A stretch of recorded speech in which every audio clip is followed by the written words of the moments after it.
Ukraina Volodymyr Zelensky merasa kesal setelah 1 bulan menunggu bantuan senjata dari Barat. Diketahui beberapa negara telah berjanji untuk mengirim rudal anti-tank dan anti-pesawat serta senjata ringan. Namun hingga kini Zelensky mengklaim pihaknya tidak mendapatkan apa yang mereka butuhkan. Padahal Zelensky menyebut Ukraina hanya membutuhkan 1% pesawat tempur dan 1% tank NATO. Tapi hingga 31 hari sudah pihaknya menunggu bantuan itu tak kunjung datang. Dikutip dari Reuters, Zelensky juga telah berulang kali berpendapat Rusia akan berusaha untuk memperluas lebih jauh ke Eropa jika Ukraina jatuh. Karena itu, ia pun menyarankan dibuat peraturan zona larangan terbang di atas Ukraina. Namun NATO menolak seruannya secara mentah-mentah dengan alasan akan memicu perang yang lebih luas.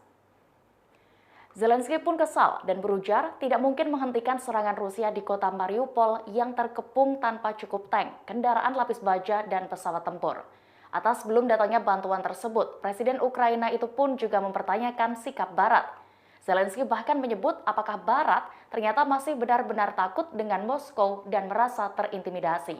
Terakhir, Zelensky kembali menuntut agar negara-negara Barat memberikan sebagian kecil dari perangkat militer mereka. Menurutnya ini bukan hanya untuk kebebasan Ukraina, tetapi juga untuk Eropa.